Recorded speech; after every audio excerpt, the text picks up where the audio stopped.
Hello, this is Natasha, and welcome back to Storynory. This is the story of Beatrice and the Ungolden Fish.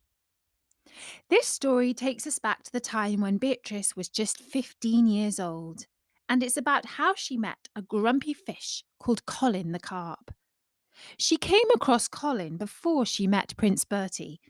Even then, she knew Bertie's name, of course, because who hasn't heard of the prince and his antics? For example, Princess Beatrice listened to an interview with Bertie on Mo Slogan's podcast. Bertie was talking about the time he set out to ride his mountain bike to the top of Mount Everest, and how he was intending to freewheel down the other side without pedalling until he reached the ocean. Mo asked him, "And did you succeed?" And Bertie replied, "No, unfortunately, I had to give up after I received a puncture in Kathmandu." To tell you the truth, Beatrice thought Bertie sounded like quite a silly sort of prince. Perhaps he wasn't the most silly prince in the world, but maybe he was number 3 after a couple of others we won't mention. She really didn't give Bertie or any prince much thought. Her main interest in life has always been animals and nature, including, of course, aquatic life. That's a fancy way of saying things that live in the water. She's always explaining to people that great white sharks aren't evil, and when they eat people, they are just following their instincts. After all, she once said, some people eat fish and chips. Are they evil? "I'll say they are," said the Wicked Queen, who happened to be listening. "That fish and chip shop opposite the palace is a disgrace." You see, the Wicked Queen detested the fish and chip shop that had opened 50 metres from the front gate of the palace. She thought it lowered the tone of the neighbourhood, and she didn't like seeing all the unwashed plebs hanging around on the street, waiting for their fish to fry on Friday night. In fact, shortly after that, the fish and chip shop received a visit from the Royal Health Inspector and had to close because they put too much salt on the chips. The next morning, the Queen was singing, "You shan't have a fishy on a little dishy. You shan't have a fishy when the boat comes in." But Beatrice took little notice of her mother's vendetta against the shop. She did not eat fish because she was vegan. And although she liked chips, the oil gave her spots, so she didn't eat them either.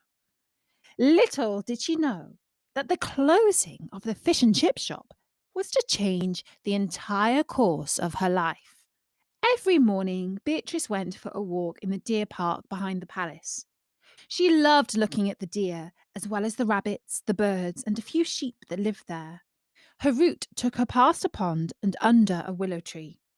Some swans had a nest on a pile of reeds, and sometimes they hissed at her. She carefully skirted around them and went to the other end of the pond where there was a bench. She sat down and gazed into the water, as she liked to do so often. Sometimes she might catch a glimpse of some fishy shapes under the water, and occasionally you might hear a big splash and see a glimmering back wriggling, or even an entire golden carp might leap out and catch a fly in its mouth. On this particular day, the fish were in a friendly mood. First, one of them popped his blonde head out of the water and opened and closed his mouth as if he were talking. But of course, he made no sound because fish can't talk, can they? Beatrice clapped her hands in delight. "Oh, you're so funny!" she exclaimed. "You're whispering sweet nothings to me." And then another fish joined in, doing the same thing. Soon they dived back into the pond, but it wasn't long before Beatrice saw at least 3 golden fish swimming around. "Fish are so beautiful," Beatrice said to herself. "I don't understand how Princess Jordan can be pescatarian," which means somebody who eats fish. For a while, the surface of the pond was quite still. Beatrice felt especially calm looking at the lily pads. After a while, another swam past where she was sitting. She had seen him before. He was a big carp, like the others, only his skin wasn't golden. It was sort of mud-coloured. He swam around in a circle, and then he poked his head out the water and looked at her with his mouth open. "Do you know who you remind me of?" she asked. And she was sure that the fish understood her words and shook his head in reply. "Well," she said, "you remind me of me." How come? Asked the fish. You're really beautiful, and I'm really ugly. Beatrice heard the fish's voice, but she didn't quite believe that it was the fish who was speaking. It seemed to her that somebody must have come up behind her, so she giggled just a little and finished her thought. "I look at you, and you aren't golden and shiny like the other fish. You are sort of duller, and yes, perhaps most people wouldn't notice you. That's how I feel. My stepmother won't let me buy the clothes I want, or let me do my hair the way I want, and she doesn't allow me to go to balls and parties like other princesses. And besides, I'm rather shy, just like a fish. So despite the fact that I'm a princess, nobody really notices me," Well, you poor little princess. said the fish. But at least you don't have my problems. Wow, this was odd. The fish's mouth moved when it spoke. It was just like the words came from him. But of course, it had to be some person playing a joke on her, didn't it? Beatrice looked around. The only human being in sight was a dog walker, and he was far away. "Are you a trick fish?" she asked. "Like some sort of projection?" "I know, you must be a hologram," A hologram? asked the fish. What makes you think that I'm a hologram? I'm a whole me, I am. Or at least I am for now. Last night some kids came along and they are threatening to take my life away.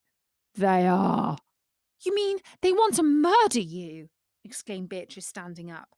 "They mustn't. That's frightful. We need to preserve aquatic life. Not take it away," I couldn't agree more, said the fish. but these kids say that I shouldn't be allowed to live in this pond because my skin's not golden coloured. And one of them said that she would like to throw me on the rubbish heap. And then the other said, don't do that. I know we can make him golden. Let's catch him and deep fry him in batter and eat him with chips. And another said, that's a great idea. Tomorrow's Friday, which used to be fish and chip night until the wicked queen closed down the fish and chip shop. And then the first one said, I've got a net at home. We'll come and get him tomorrow. So, Your Highness, you are looking at a doomed fish. Tonight, I shall be fried in golden batter, sprinkled with salt and cheap vinegar, and served up with oily chips. "Oh, no, you won't. I won't let that happen. How are you going to stop them? I'm going to rescue you. That's what I'm going to do," said Beatrice. "Don't go away. I'm coming back to fetch you." Beatrice was already running back to the palace when the fish said, Go away? What's she on about? Does she think I've got legs? Beatrice soon returned with a couple of palace servants who were carrying a bathtub full of cold water. They put it down beside the pond and she called out, "Oh, fish! Oh, fishy with the mud-coloured scales! Show me how you can jump into this lovely bathtub. I'm going to keep you safe until you can find a new home." At first, nothing happened. The pond was as calm as an ice cream soda. "Oh, fishy! Don't be embarrassed just because you're not golden," said Beatrice. "We don't judge by looks. We love all aquatic creatures, even ugly ones." When one of the servants sniggered, Beatrice gave him her fiercest look, and at the very moment that her eyes were turned away from the pond, there was a loud splash as a huge mud-coloured cup landed smack in the middle of the bath. "Your Royal Highness," said the servant, "I've been fishing all my life, and I've never caught a beauty like that." "Yes, he is a beauty, really," said Beatrice, and the fish, whose face normally seemed cross and grumpy, smiled. The servant carried the bath to her back to Beatrice's room, where they left her alone with the fish. And the princess asked, "Well now, what shall we call you?" Colin, said the fish. "Why?" because that's my name, Colin the Carp.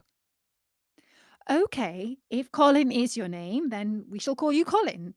And what do you want for supper?" Flies, please. said Colin. I like ones that are so fat and juicy that they can hardly fly. Besides, they are easier to catch. "Oh dear, but we're vegan here," replied Beatrice. "We love all life, even insects."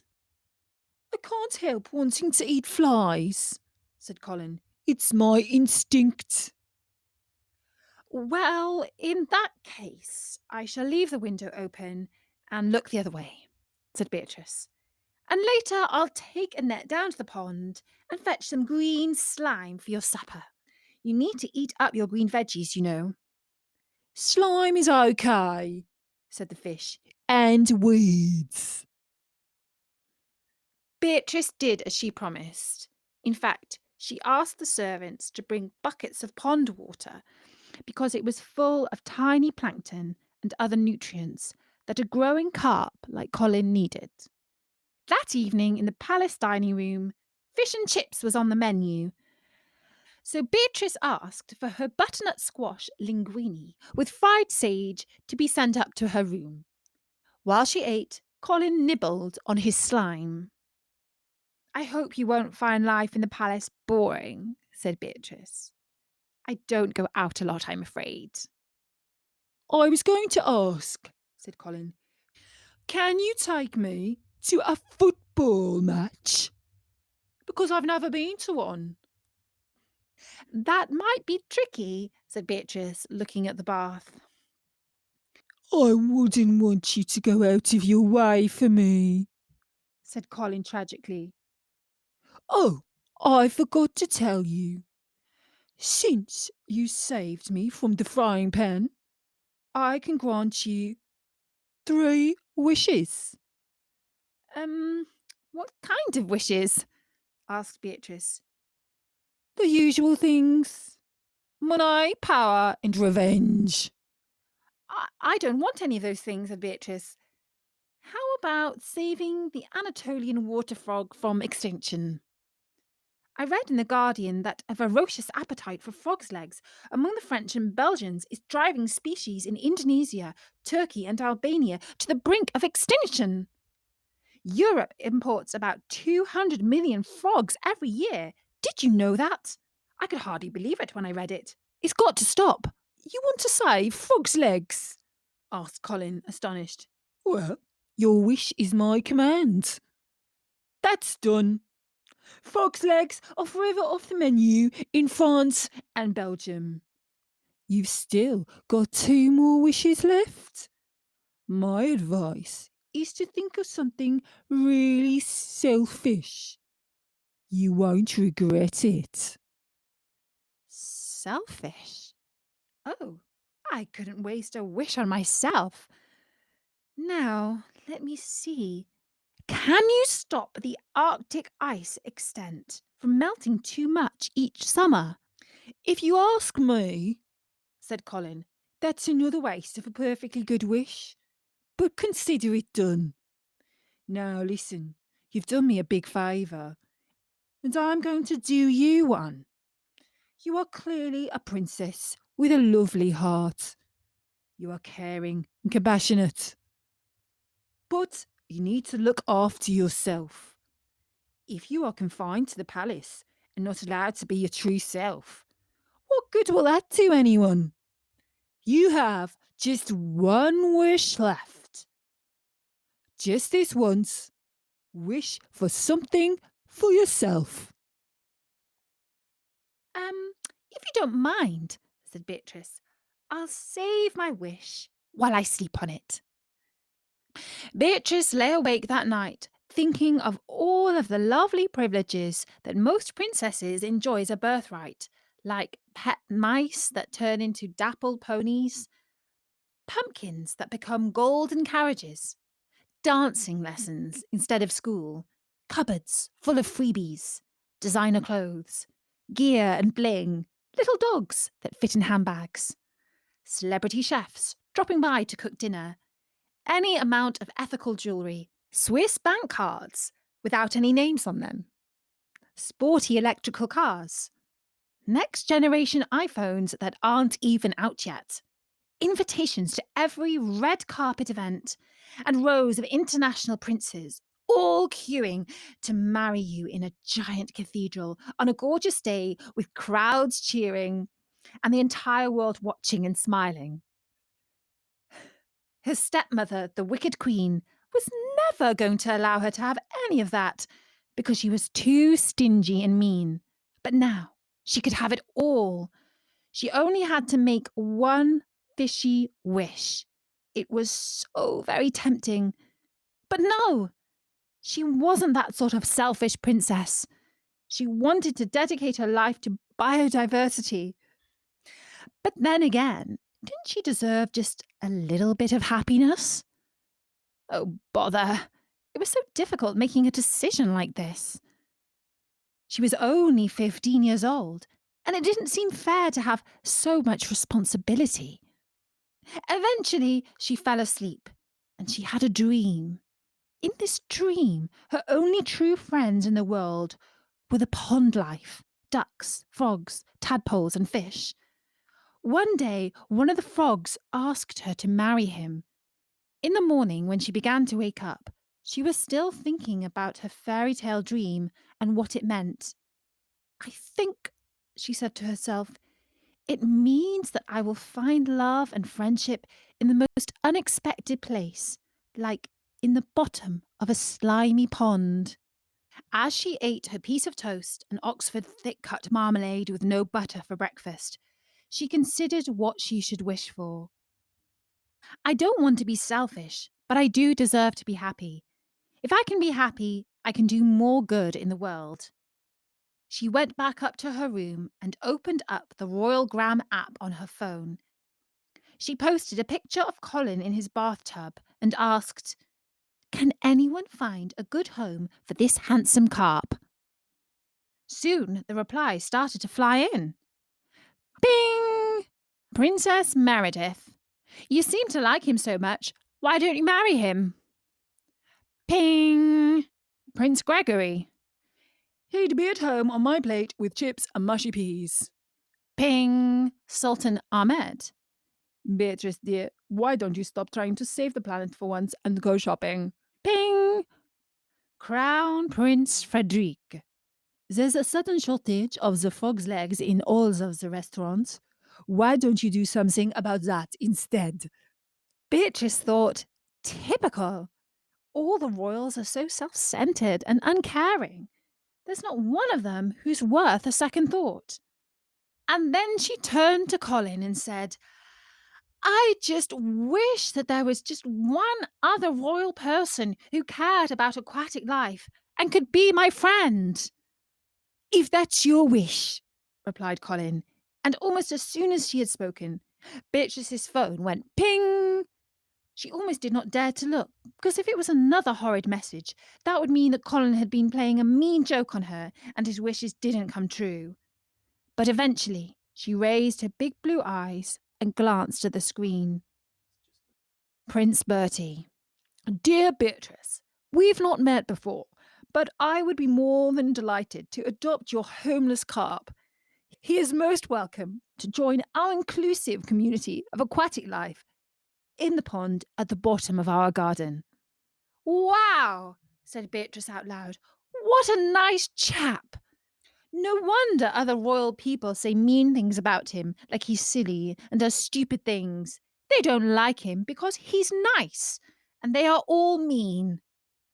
And then she turned to Colin and said, would it be okay if I had just one more tiny weeny wish?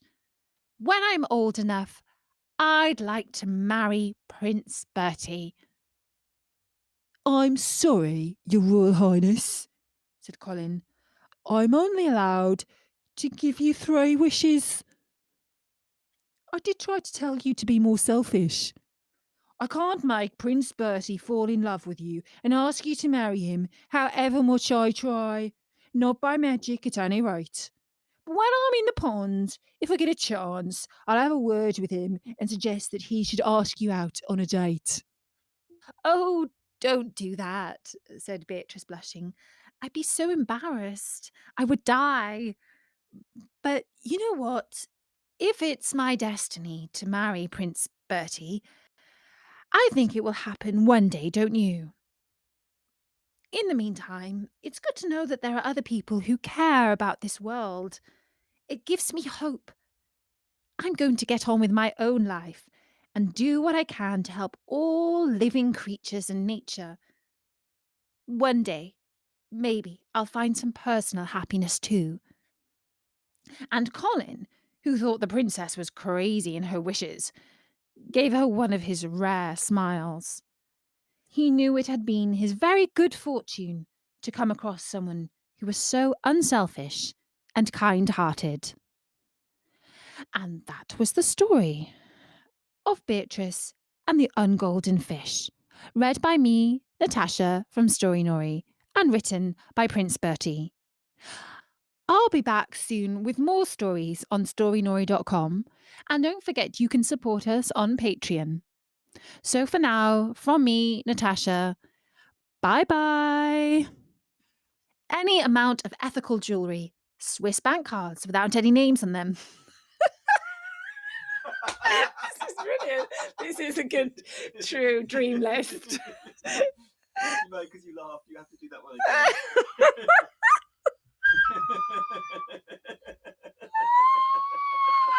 That's so funny.